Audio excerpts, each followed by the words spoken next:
All, this is Dr. Mobeen Sayed from DrBeen.com. Welcome to one more show. So today I'm using OBS directly going live with YouTube. So if there are any hiccups in the system, my apologies for that. The discussion today that I want to do is about the BA.2. BA.2 is a lineage of the Omicron, sort of a lineage of the Omicron that has been looked at since December 2nd. It may have been present even before that. So today let's look at a few the questions and the answers about that Omicron. So let's start our discussion. So we're going to talk about Omicron's BA.2 lineage.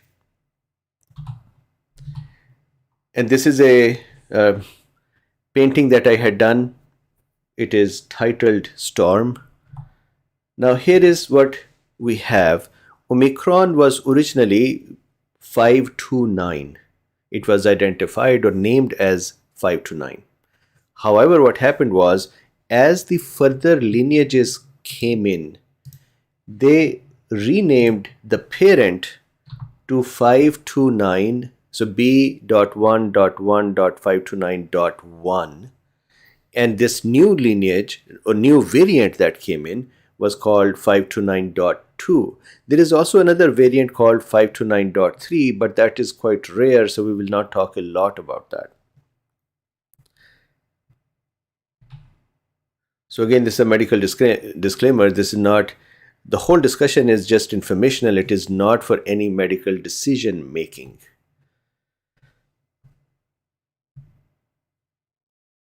So now let's start our discussion about the Omicron. What we'll do is the following. One, we'll see what is this variant, what are the changes in this variant, what are the properties of this variant. We'll also see what are the mutations. We'll see how transmissible is it, more or less, and is it more or less lethal. And then there is a very common question that I've been seeing, and that was, does it provide cross-reactivity or cross-protectivity, let's say, to the parent Omicron or 529.1. So we'll answer those questions. Let's start. So here is a summary. If you just wanted to know the summary, then this slide is sufficient for that. These are three sublineages of Omicron. BA1 is the basic ancestor within the Omicron. And as the lineages, as more variants appeared, they have given it the name BA.1. Now BA.2 is the one that we are talking about. It is slightly more transmissible, and this data is not coming from a lab. This data is based on the sequence frequency increasing in some countries like India, Denmark, and others. So what that means is that in one community where, let's say, Omicron 529.1 was 100%, now they're seeing 529.2 to be more or increasing in frequency. However, this transmissibility is not observed to be a lot different. So it is said in many threads and research papers, not papers, but researchers who are talking about it, they call it subtle difference. And it actually makes sense as well, because we are seeing a very good fit of the Omicron's spike protein with the ACE2. So further changes in that to create even better fit and even faster transmission, there is very less room left. So anyways, it is an observation that it is dominating the parent. The discussion about this, and I would show you that, discussion about this started on 2nd December when a sequence was sent for a patient, and the database GIA-AID, the database in which this sequence had to be put, they did not find any parent lineage that looked like that. So they then looked at the lineage in more detail, and again I'll show you those discussions, and they finally decided that this is actually a variation of Omicron. So it was out there December 2. It could have been its own variant, meaning a complete ancestor instead of a linear sub-variant or sub-lineage within the Omicron. December 19 is when people started seeing, or various communities and countries started seeing, rare occasions of Omicron. And by now in January, we are in 20th, 22 today, they are seeing a lot more Omicron frequency. Again, these are still small numbers, but these numbers are increasing. So it seems like it may replace BA.1, but the question left are too important. Will it be more lethal? So far, it is too early to say it is going to be more lethal or not.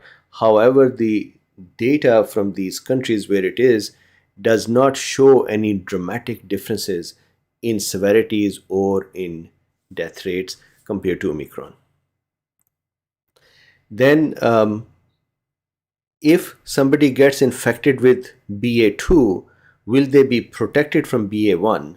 And again, there is no lab research data to so far because it is too early. However, the similarity is such that it is fair to think that there will be cross-reactivity. So this is the summary. What is the summary? Summary is we feel it is a little more transmissible, but we are not really sure if it is going to be more lethal or less lethal. We are not sure if it is going to replace the parent or not, but it seems like it will. And that's it. Everything else, the lab data results have to be seen. So with this, now I'm going to go in detail. I'm going to go into the properties of this variant, the mutations in this variant, how it got put under Omicron lineage, and what kind of differences from the parent and what kind of behaviors it is showing so far. So let's start with that. So first of all, now we are in the detail. It is called stealth Omicron as well. And the reason it is called stealth is the following. Remember that when Omicron came in, original Omicron, the parent Omicron, let's say for our case, that would be 529.1. When that came in, there was a deletion of 69 to 70, which caused, so amino acid number 69 and 70, they were deleted, which then caused some of the tests to fail. And that became a way to detect or identify Omicron. So that was the S gene test or target failure, or SGTF. Interestingly, this variant does not have this deletion, which means it does not fail the S gene target, which means if you are using S gene target failure as a way to identify Omicron, then you cannot identify this one. So you might start putting it in whatever other lineages you were thinking. For example, let's say if you were saying if S gene fails, then it is Omicron, otherwise it is Delta. Then this guy may have been put in Delta. However, when you would send it for sequencing, the sequence will not come back as Delta sequence. So because of that, they started calling it a stealth Omicron, a hidden Omicron. And the reason was it was not failing the tests. So that means to really sequence it and to identify it, one has to actually look at the complete sequence instead of just the PCR. Now let's look at some data. I'm going to start with Denmark. So if you see here, this is today's January 22nd. This is Denmark's December 17 report. And there is a reason for me to have this report here. It said Denmark to shut down public venues as virus infections rise. This is December 17. And so Copenhagen, Denmark's prime minister announced Friday that theaters, cinemas, concert halls, amusement parks, museums, and art galleries across the country must close down under new restrictions to contain the spread of the coronavirus. Now, some folks are saying that the Denmark has a slightly wider peak, and that is because of the BA.2 And some are saying that is because Denmark has put the restrictions and now they have lifted the restrictions. So when they had put the restrictions, they had kind of reduced the velocity of infections. And now as they remove the restrictions, the velocity is up again. So let's go and check that out.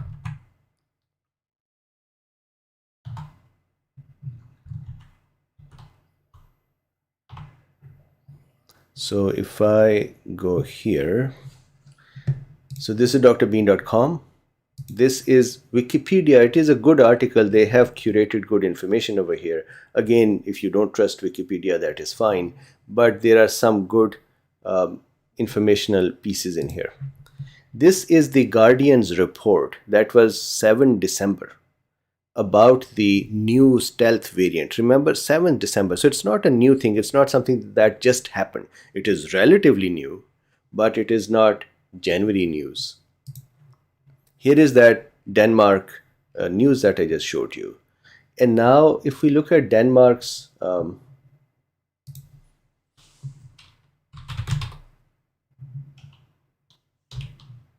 I had those links already up, however, for some reason it's not there. So let's see here. So look at the Denmark's peak. I'm going to zoom in on it, and as I zoom in, do you see that there is a rather flattening of the peak and then it went up again? So here, this is the December 17.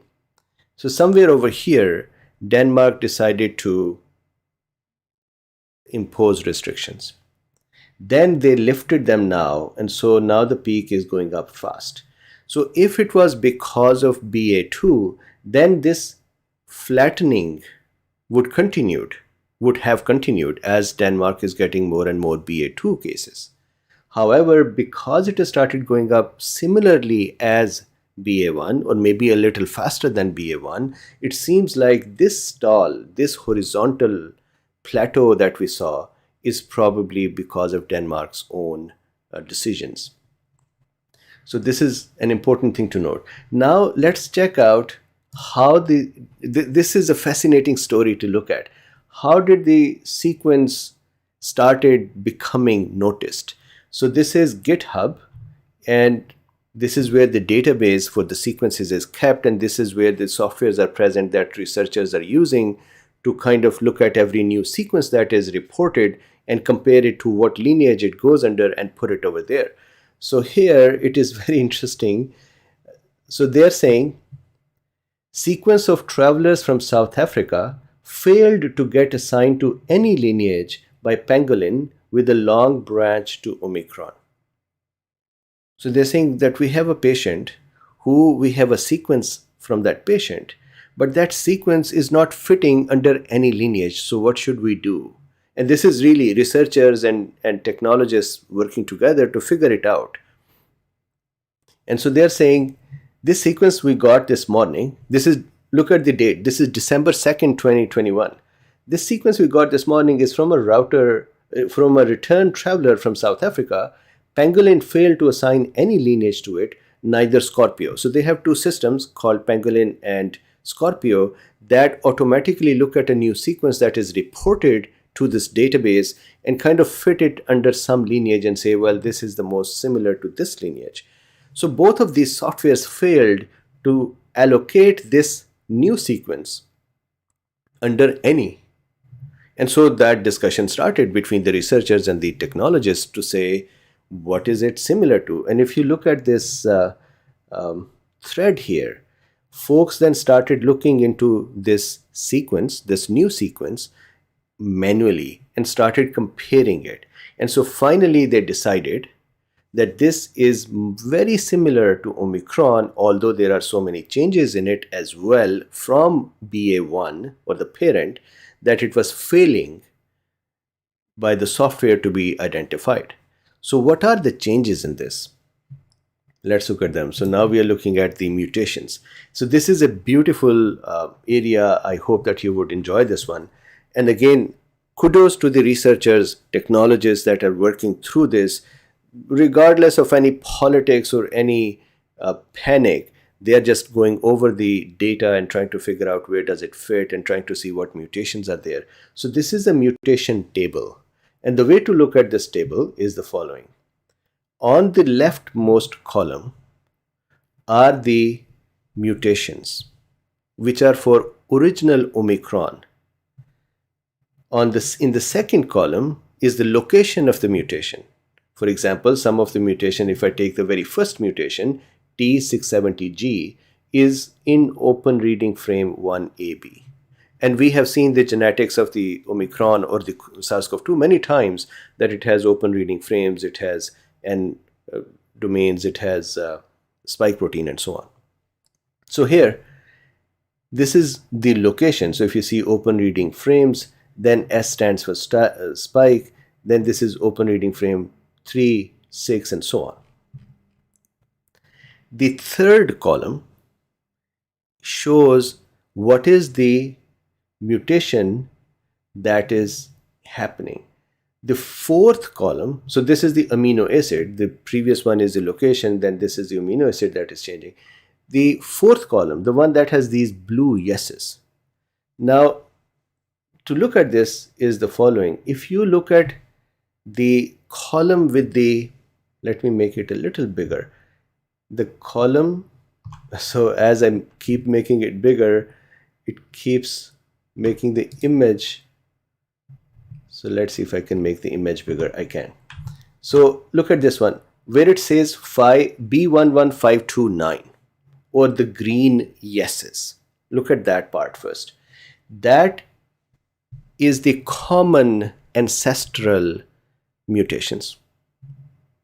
Both 1 and 2 have certain mutations that are different. So if I read it from the very first row, a few rows just to kind of explain. So the very first mutation is present in BA.2, not present in BA.1, and also not present in the ancestor Omicron. Same is the case with the second mutation. Third mutation here in this row, in this list, is present in BA.1 but not present in BA.2. Fourth mutation is present in both. That is why it is in the right column with the Y with green on it. It is present in both. And similarly, you keep going and you keep reading it. So what you can see here is that it is not a one-to-one fit, that there are 2 or 3 mutations between BA.1 and 2 or with the main parent. It is really a bunch of mutations that are different. This is why the softwares were failing to identify, because really, look at the yellows. Yellows are unique to BA.2. You look at the blues. Blues are unique to BA.1. And then we have the ancestor 529, the parent Omicron. And that has the green. And the greens are common in both. So that is the number of changes. Now, one interesting change that we had seen already is that the BA.2 does not have the deletion of 69 to 70, which means that the S gene target failure is not occurring. Then there is another interesting one, and that is the mutation on the spike. One of the mutations that allows it to escape the antibodies a little better, that mutation is removed. So BA.2 has actually become a little more easier to beat by our neutralizing antibodies. Again, this data is not coming in from any lab. I'll show you the discussion between the researchers, amongst the researchers. So it looks like it is possible that the vaccine efficacy or previous infections efficacy or infection with previous Omicron to this would actually be a little more protective from this variant. So could I now say that this is possible? This may be subtly faster and sufficient to start replacing BA.1 or the Omicron's parent, but even milder because it is it has a mutation removed which allows the neutralizing antibodies to attack it better. Again, we'll have to wait for the labs to actually do those experiments in the lab and then come back and say, yes, it is better, or no, it is not better. But if you just look at the data and make predictions based on the data, slightly more transmissible, maybe enough to replace the Omicron's parent, and slightly less escapable and getting captured by the antibodies. Is this a beautiful idea? So let me now continue here. So I would request you, if you are on Twitter, please follow Tom Peacock, Chais, and the Bloom Labs. I'm using their data here as well. They've done a lot of good work. So this is Tom Peacock and his work. But I want to show you some. First of all, I want to show you this. So this is Shea Fleishon. He did this. What he did was he took the data, which I just showed you, that is this data. He took this data and compared it between 1 and 2, parent and the new lineage. And he's demonstrating that it is not actually necessary that there is a 1-to-1 match between them with some changes. So if you start from here, open reading frame 1AB, this is on the left side. Again, credit goes to Shea. He's showing these two, this Venn diagram, and if you see, 3 are common mutations, 9 mutations are unique to BA.2, 5 mutations are unique to BA.1. So quite a different set of mutations. Similarly, if you see receptor binding domain mutations, 12 common mutations, 3 more unique to BA.1, 4 more unique to BA.2. If you look at S1 but non-RBD, because he has the RBD separately over here, then within the S1, other than the RBD part, there are 5 common mutations, 8 unique to BA.1, and only 4 unique to BA.2. And this may be one of the predictor that this BA.2 may be a little more fallible by previously trained immune system, or 2 previously trained immune system. So my request is to actually follow Shea as well. Now this is another very interesting calculator. What they have done is, in this calculator, researchers have made a prediction system. What this does is, it picks up a genome and the sequence, and then it sees what are the mutations in it. Then it sees, software sees that those mutations, what kind of capability these may be imparting to the variant. So again, this is a data analysis. This is not a research lab. So they say it that, hey, this is analysis. So far their analysis has been very, very correct in predictions. So they have given a very interesting, and this is Bloom Lab. So once again, credit to Bloom Lab, plus please follow them as well. So look at this, Omicron BA.1, and look at the bottom, Omicron BA.2. Then in the middle is Omicron BA.1 plus another mutation. Interesting thing here is the following, that why BA.2 may be less antigenic escape than BA, may have less antigenic escape than BA.1. So they did this calculations, they ran their calculator and saw that what kind of escape this might do. And it seems like BA.2 may be less escaping compared to BA.1. Now it is a little more transmissible, little less escaping. So hopefully, again, we don't have that data yet to say it is less lethal or less bad. We don't know that yet. It may turn out to be more lethal and more bad because of some other mutations. But at least so far, the mutations that are being seen, there are some mutations according to the Bloom Lab that are actually showing it to be a little less escapable. So that is very interesting as well. So this is their calculator. Then here is the Omicron's, this new lineage BA.2. This is Mike Honey, and they actually took this chart from GISAID, and this is that chart which is showing over here various countries and BA.2. So if you see here, Denmark is blue, India is purple, Singapore is kind of that reddish, light purplish, Sweden is purple as well, great colors. United Kingdom is also similarly purple. So just look at that, and if you see here, there is some countries is where it is moving forward, and it is replacing the BA.1. And this is Chais. Chais is also great on Twitter. He does very good analysis, and I have loved his balanced analysis.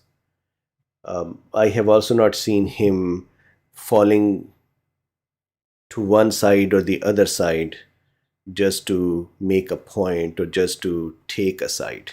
So his analyses are also usually very good. So have them. So this is GISAID, and this is their data. Once again, they have the BA.1 and BA.2 lineage changes over here. You can check them out as well. This is next strain. So in the next strain, again, I cannot zoom it. If I zoom this, it just, the whole chart starts failing. But if I click somewhere over here,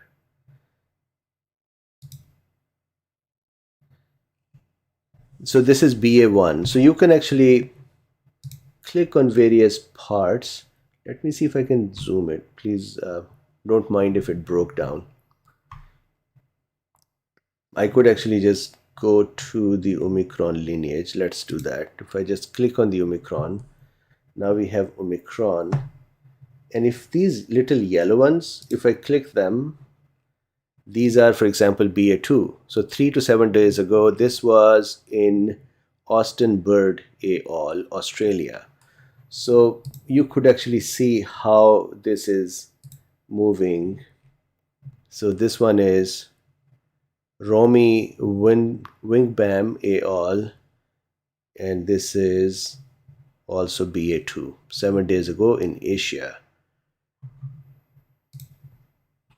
So this is the discussion. Let me just very quickly now go over the remaining parts of it. These are the same parts that we saw. So we just saw the genomic data. We saw a graphical view of the mutations in the GitHub. We saw the possibility of less antigenicity from the Blue Labs calculator. That is not a lab, that is just a software calculator. And then we saw the good opinions to read on Twitter. And we have these two as well. So this is the discussion. What do you think? Have you heard anything different? Number one. Number two, too early to say exactly where would it fall, but it does seem like it would have a better outcome. And I hope and I pray that it would have a better outcome.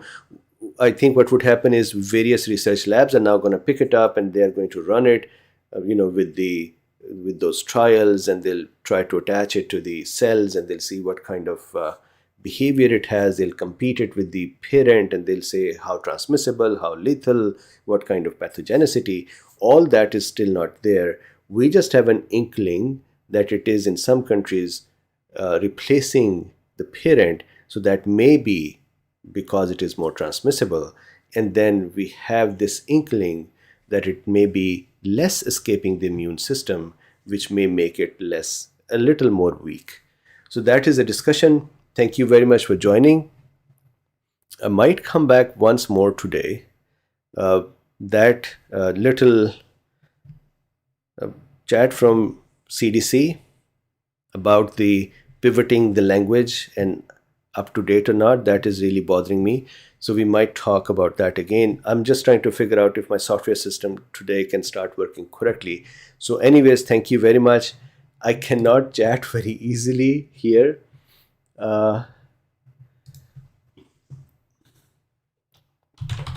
Hello, I can do this. So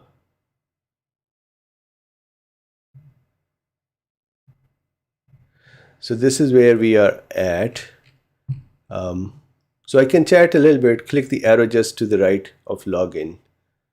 Okay, so I see how to end it now. Thank you, Doug. I don't know if you meant to show me that arrow, but I see where to do the end stream. My software that I use for the streaming, today that is not working. I think they may have an issue in their backend. So Barry, and I have no way of clicking and showing the link messages because that software is not here. So I'm just going to read it. Barry says, again, the time to push vaccines has ended. No more tolerance. I think that we have reached a point that number one, vaccines are not effective. Saying that now you need to have a booster and then saying 2-3 months later, booster would also not be effective. Look at Israel. Number two, the virus is becoming less severe. Yes, there are people who are still at risk of even dying by this. So we have to be careful. But that care can be applied by saying, here is a select group. Here are people at risk, and they have the following options. And I believe with all those authorizations of other drugs, isn't this true that we have reached a point to say, okay, if you cannot take a vaccine and you have a chance that you might become severe, we have this Paxlovid and we have this Molnupiravir and we have these monoclonal antibodies and we have this stuff. I mean, I'm talking mainstream. We know that there are other things as well, but let's just take mainstream. Even then, saying that we are pivoting our language, and so anyways, I get mad with this one. Okay, so thank you very much. I'm going to hang up now, and if possible, I'll come back if my system starts working. Thank you very much. Continue to have a nice weekend. Love you all. Bye-bye.